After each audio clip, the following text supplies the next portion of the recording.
Welcome to Fight Night. My name is Tyler with Crystal Beast TCG, and tonight I'm going to be battling against my son.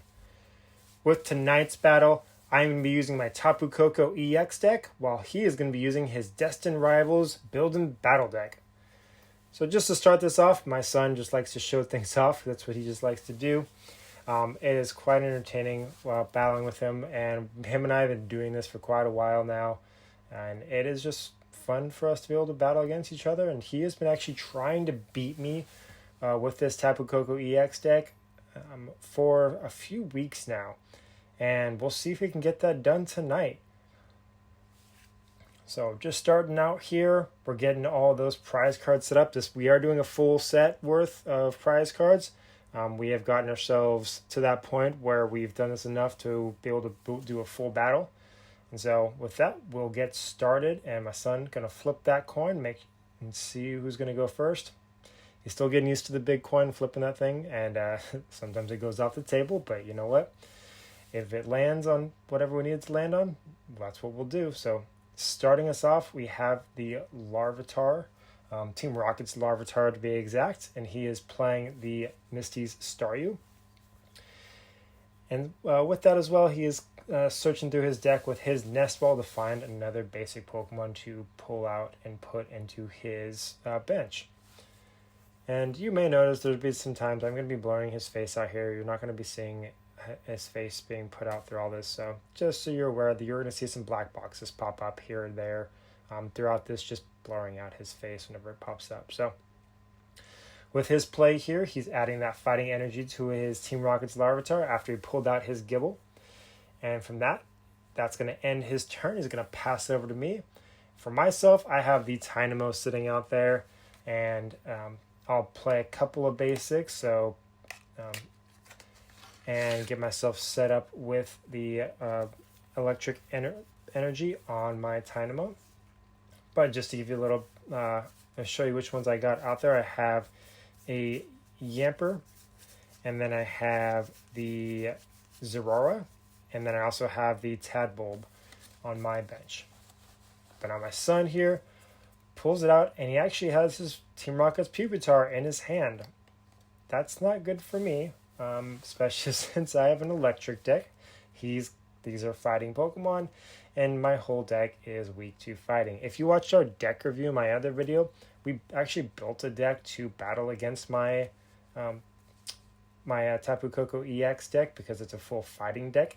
He has yet to beat me with that deck, but with this Team Rocket's deck, it kind of works out for him because he has a half of its fighting, half of its water, and he has already immediately knocked out my Pupitar. And I'm just giving him the tip, like, hey, look at the Pupitar and read what it says, what you're supposed to be doing. And with that effect that it has, it immediately evolves into Tyranitar. I was not prepared for that, I'll admit. It wasn't ready for him to pull out a Tyranitar that quick into the game. And so he's grabbing that out of his deck to drop that onto his Pupitar. And I don't know if you've watched PTCG radio, but he was talking about the pre-release events that were occurring, and with those events, they was hearing that Team Rocket's Tyranitar was doing so much damage, and because of its ability Sandstream. And you can see here we're reading through that ability and using that ability on all of my bench Pokemon during Pokemon checkup, and that hurts. I realized real quick I need to evolve these Pokemon because it impacts all the basic Pokemon during every single Pokemon checkup. And so I was like, I gotta evolve this Tadbulb to Belly Bolts. I need to get more evolutions out here. I need to evolve my Yamper. My Zeraora is kind of left out there to perish, or at least take the hits, while I can build out the rest of my bench. And so the Sandstream is not an enjoyable ability from the opposing side. So I am trying to build up my on his Belly Bolt here so that I can how that prepared to attack with. One of the things I like to do with this deck is use my Yamper and evolve him so that I can then start using the attack from Boltund, which is searching my deck for basic energy and then attaching those to my bench Pokemon, which then just builds up my bench even further. So I don't have that ability right now, and I'm trying to get my deck shuffled up so that I can, or my hand shuffled up into my deck so that I can get that, but it's not working out so well for me. And now I have Tynamo that I just put out there, and I realized that was a bad move for myself.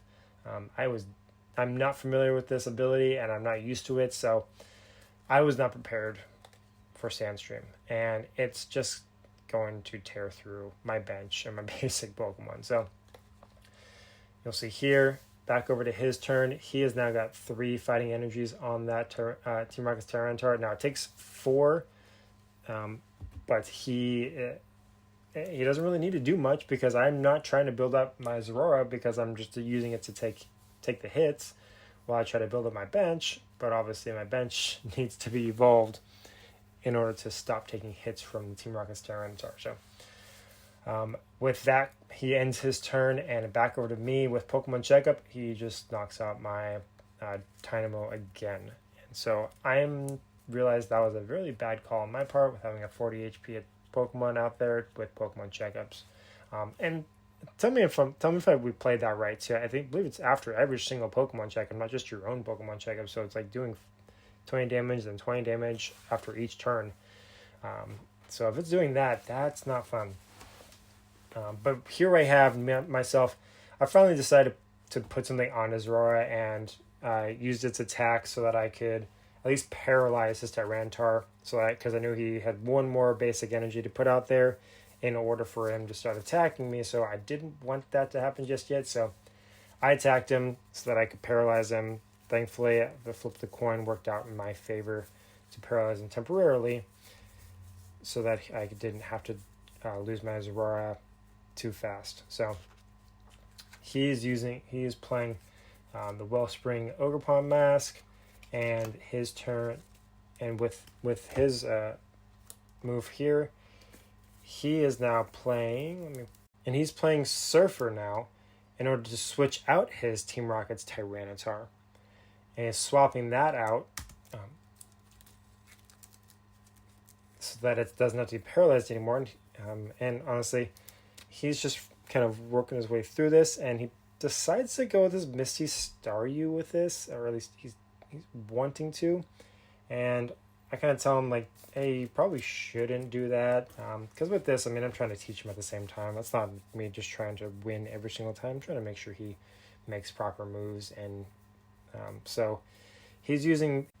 I want him to actually pull his Wellspring Ogerpon Mask so that he can actually attach it to... use its attack, Water Kagura, so that he can attach some basic energy, or basic water energy, to his Misty Staryu. Of course, he's going to attach it to his Wellspring Ogerpon Mask. I can't tell him to do everything, but I wanted to at least give him that little hint of like, hey, try this out, because if you have a Starmie, you can get a Starmie.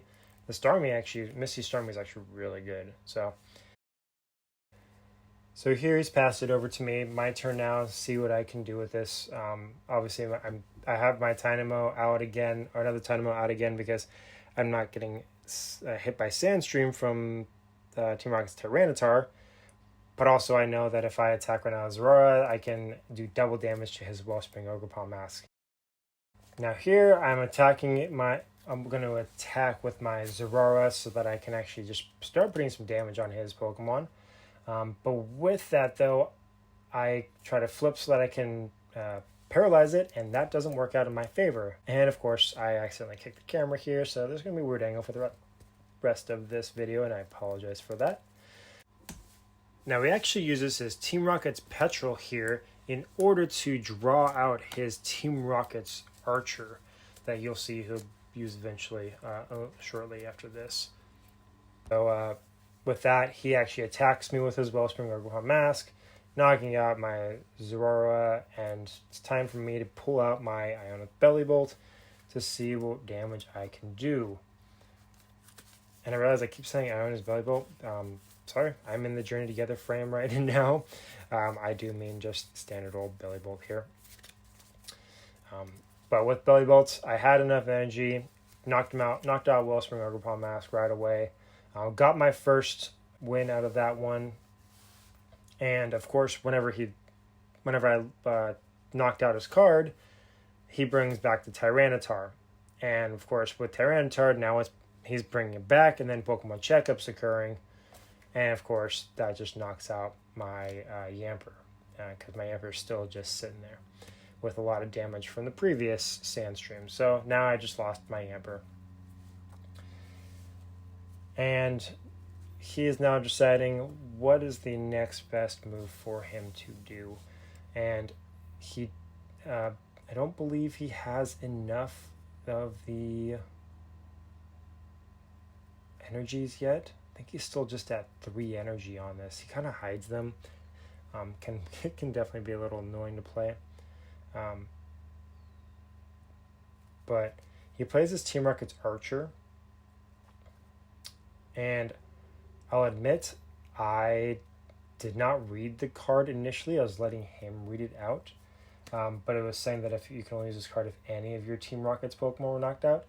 Wellspring Ogre Paw Mask is not a Team Rocket's Pokemon.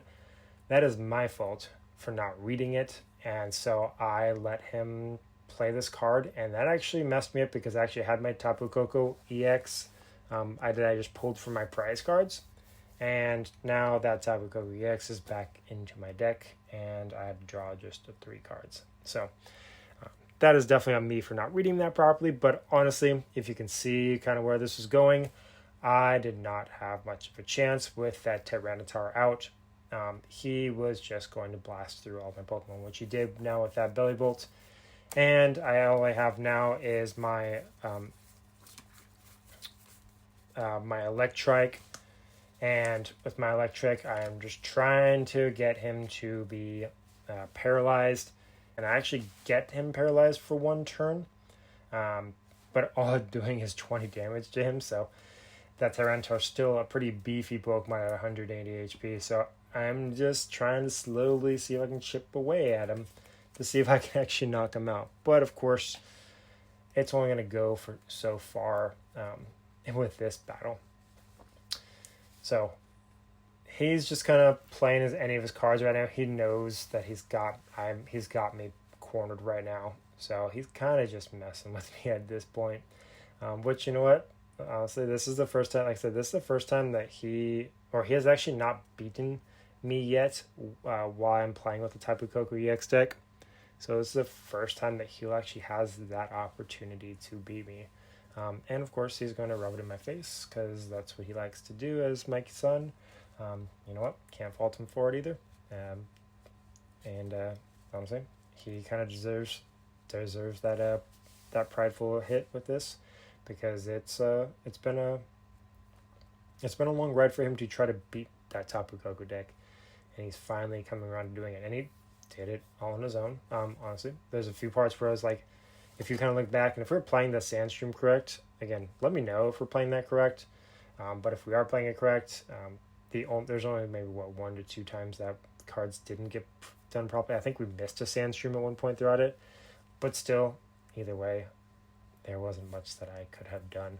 And now that his Team Rocket's Tyranitar is not paralyzed anymore, I'm going to try to paralyze it again because I don't want to get attacked. And I actually fail. And he realizes there's nothing that I can do at this point. I have no Pokemon on my bench. He does have 4 energy on his Tyranitar, and he beats me. And with that, he rubs it in my face over and over again, which, you know what, he deserves.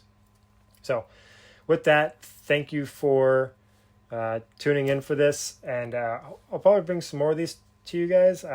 It's quite entertaining for me to be able to play with him, honestly, and he actually likes being recorded with this. I'll bring more of these to you guys, maybe try to do this every single week, and yeah, appreciate you tuning in, and definitely check out my stuff at crystalbeasttcg.com if you want to buy any Pokemon cards. I have Japanese cards on there. I don't have any English at the moment. I do have English singles though, so please take a look at my website, and I will catch you guys on the next one.